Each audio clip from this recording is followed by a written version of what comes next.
Fala pessoal, beleza? Então tá, ó. Galera, é o seguinte, na aula de hoje eu vou falar um pouquinho sobre as várias teorias demográficas que tentaram prever o futuro do crescimento demográfico. E a gente vai ver, galera, que de verdade nenhuma deu muito certo, tá? Isso é uma dica pra vocês aí, ó. Nenhuma efetivamente funciona, porque é muito difícil a gente conseguir prever o que vai acontecer, porque a gente não sabe qual vai ser a política da época, quais vão ser as concepções culturais, sociais, econômicas da época. Então é muito difícil, tá? Mas enfim, a gente vai ter que estudar três, que são os que vão aparecer aí na sua provinha no seu vestibular. A primeira teoria demográfica, o primeiro demógrafo que efetivamente existiu, foi um carinha chamado de Malthus, Thomas Malthus.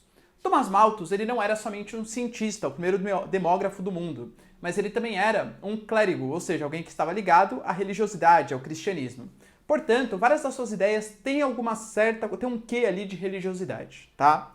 O Thomas Malthus, ele era contemporâneo de uma Europa que estava passando pelo processo de primeira revolução industrial. E vamos pensar de maneira bem simples e sintética. Primeira revolução industrial. As indústrias começam a se instalar na cidade, consequentemente as pessoas também migram para a cidade, e não que a cidade seja perfeita, mas em geral na cidade existe maior acesso a saneamento, saúde, etc., fazendo com que tenha uma queda da taxa de natalidade. Ou seja, é natural que o processo de industrialização, urbanização, traga consequentemente uma redução da taxa de mortalidade. Se a gente tem uma natalidade que continua lá em cima e uma mortalidade que começa a cair cada vez mais, é o que a gente vai chamar de boom, é a explosão demográfica. Isso era o que a Europa estava passando naquele momento. Pronto, ferrou. O Thomas Malthus olhou para aquilo e falou, meu Deus do céu, vai ter um colapso. Porque a mortalidade reduzindo, nascendo muita gente, a frase que sintetiza o pensamento dele, né? Enquanto a população ela cresce em PG, o senhor nem sei o que é PG, relaxa, sem continhas, tá? Mas progressão geométrica, ou seja, 1, 2, 4, 8, 16, 32, 64, etc. Foi muito já. A produção de alimentos cresce em PA, ou seja, em progressão aritmética. 1, 2, 3, 4, 5, 6, 7, 8 e tal. Eu vou colocar para vocês o gráfico de como é a ideia malthusiana. Ou seja, vai chegar a determinado momento em que a população vai crescer tanto que vai superar em muito a produção de alimentos. É um crescimento exponencial, que vai superar em muito a produção de alimentos.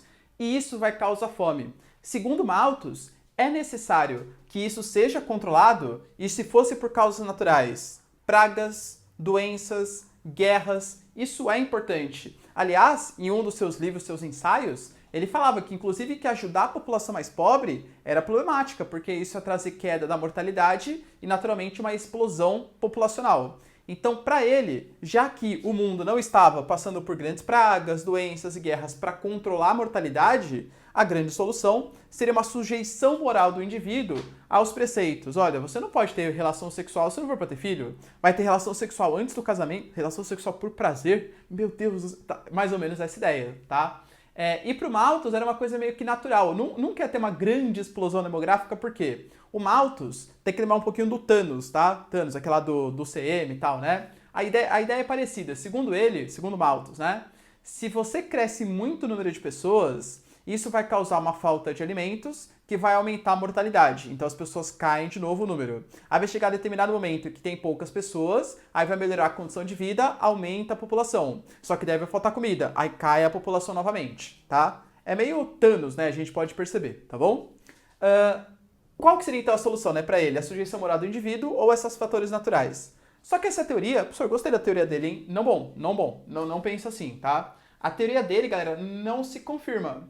Por que essa teoria não se confirma? Eu diria para vocês que dois motivos são os principais. Primeiro, aqui ele não contava com uma redução da taxa de natalidade. É mentira que na cidade, eu até concordo que na cidade inicialmente você tem uma queda da mortalidade muito grande e a natalidade continua alta, mas no primeiro momento. Depois o que começa a acontecer? A gente entra numa fase em que encarece muito o custo de criação do filho, as mulheres começam a participar mais ativamente do mercado de trabalho, ganham mais autonomia para falar, não quero ter filho, quero viver minha vida sem filho e tal, então a natalidade ela começa a reduzir. É mentira que a população cresce em PG. Não sabia, não manjava, tá? E ao mesmo tempo, ele não contava com o aumento da produtividade no campo. É mentira também que a produção de alimentos cresce em PA. Aliás, a nossa produção de alimentos hoje ela é suficiente para abastecer todas as pessoas do mundo. Se hoje existe fome, não é por falta de alimento, tá?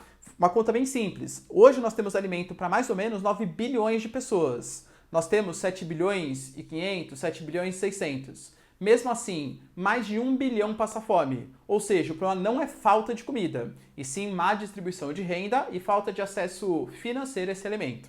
Tá bom? Mas, não bastasse o cara errar, tem mais gente que erra ainda, que a gente vai ver. Tira um print aqui, ó. Não bastasse o Malthus ter errado, tem a galera que sempre gosta, né, dessas coisas que deram errado para tentar reaproveitar a ideia, vem os neomalthusianos.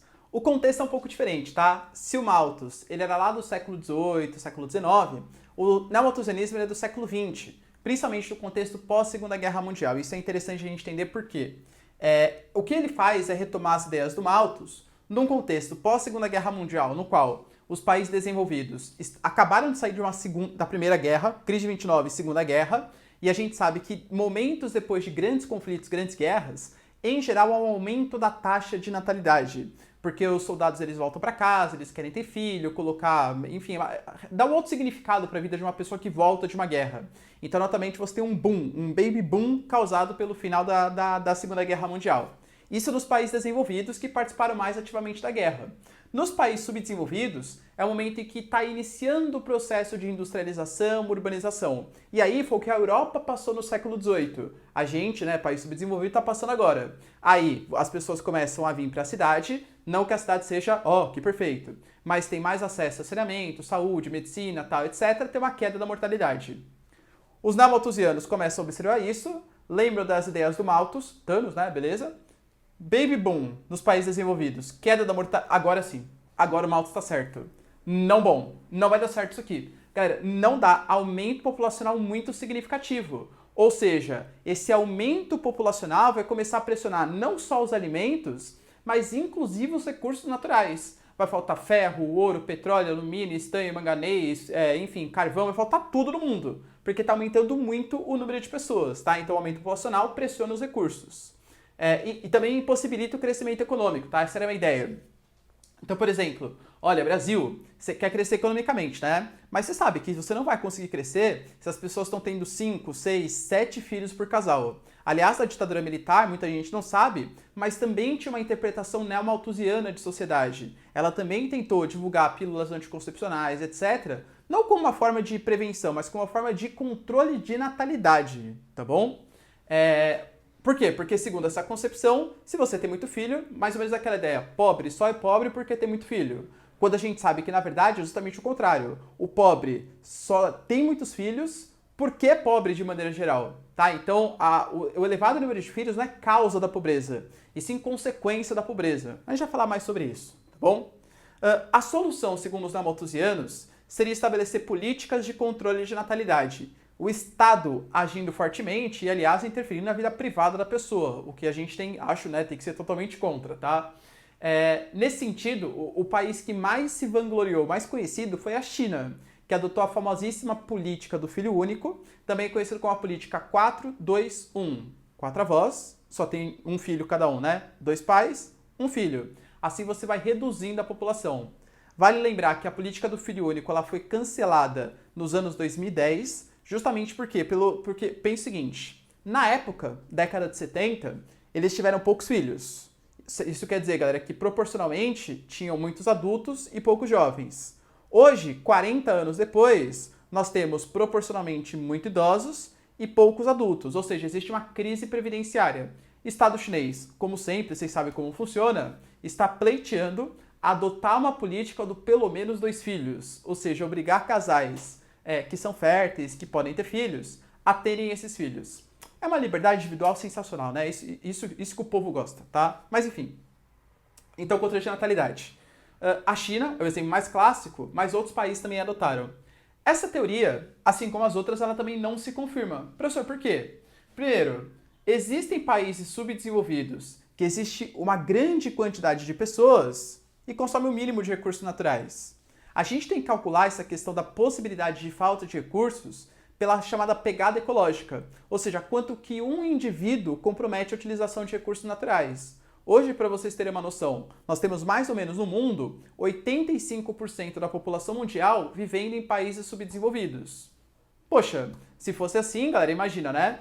Se todas essas pessoas de países subdesenvolvidos consumissem como os norte-americanos, já era, precisava de uns 5 planetas, percebe? Então, os subdesenvolvidos, eles são em menor número e eles consomem, aliás, em maior número e eles consomem muito menos. O problema não é o elevado número de pessoas, e sim o padrão de consumo, o consumismo, a utilização, a produção de lixo, o consumo dos recursos naturais, tá? Então, furada essa ideia de controlar a população, resolve a questão dos recursos. Outra coisa, essa ideia que o crescimento populacional impossibilita o crescimento econômico, furada também. Por quê? Porque existem países que o grande crescimento deles se deu justamente pelo elevado número de pessoas. Até concordo que se você for pegar um estado, por exemplo, com muita gente, ele vai ter que ter mais gastos sociais, educação, transporte, saúde, etc. Mas em compensação, é mais mercado consumidor, é mais mão de obra, é disponibilidade para atrair investimentos, ou seja, um elevado número de pessoas não necessariamente é ruim economicamente. Tudo bem, galera? Deu para entender? Então, ó, tira um print do Neo Malthusiano e vamos falar da teoria reformista. E temos a teoria reformista, também conhecida pela teoria marxista, porque muitos dos reformistas também eles eram marxistas, né? A vertente ali um pouco mais de esquerda. Bom, os reformistas, eles claramente são críticos aos neomalthusianos, inclusive aos eco-neomalthusianos, ou seja, aquela galera que acha que o crescimento populacional vai consumir os recursos naturais. Por quê? Segundo eles aqui, o filho, primeira coisa, né?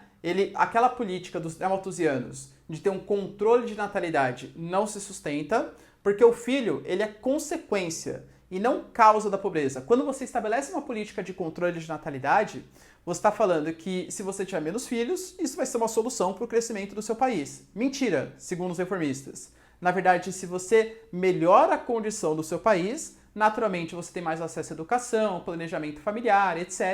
Aumenta o custo de criação do filho e, naturalmente, as pessoas passam, por escolha própria, a terem menos filhos. Ou seja, segundo a teoria reformista, a solução ela não passa por um controle de qualidade, mas sim por uma melhoria da qualidade de vida. E aí, mais acesso à educação. Ou seja, o planejamento é uma consequência da melhoria.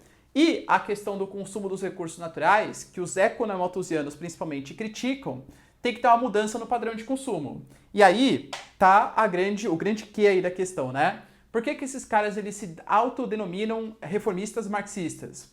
Porque eles têm uma concepção mais socialista de sociedade, ou seja, uma crítica a esse padrão de consumo exagerado, consumismo, fundamentalismo ali ao consumo tal. E tem muita gente que critica isso também, né? Então eu diria para vocês, galera, que os reformistas, eles atingem no lugar certo, as críticas que eles fazem são muito boas aos neomalthusianos, mas a solução que eles propõem para uma mudança, para um padrão um pouco mais socialista, aí fica ao seu cargo de pensamento. Você defende o socialismo? Você critica o padrão de consumo? Capitalismo é necessário? Galera, fica ao seu critério saber. Tudo bem? Beleza? Tira um print aqui, ó. E é isso aí, galera. Espero que vocês tenham curtido a aula. Beijos, abraços e tchau. Até mais.